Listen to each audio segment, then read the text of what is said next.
আসিফ ভাই, কি অবস্থা? কি হাতে ওয়ালাইকুম এটা? আসসালাম আরাফাত ভাই, খুব ভালো আছি।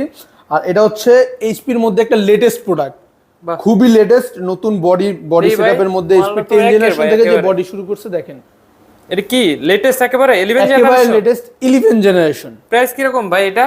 11 জেনারেশনের প্রাইস সাধারণত কত হয় ভাইয়া?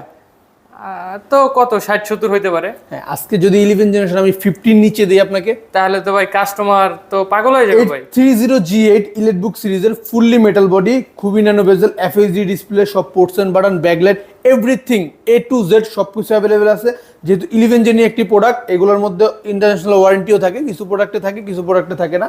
খুবই কম ইউজ এই প্রোডাক্টটি, শুধুমাত্র 45,500 টাকায় পাবেন এই ল্যাপটপ। কন্ডিশন কি ভাই একবার ফ্রেশ? একেবারেই ফ্রেশ। আপনি দেখেন এইচপি Condition 4 কিন্তু ফিঙ্গার fresh লোগো, আছে। একবারে নতুন বডি। এইচপি যে নতুন স্ট্রাকচারটা করেছে বডির 10 জেনারেশন পর থেকে, সেই বডি যাদের লাগবে স্ক্রিনে দেওয়া নাম্বারে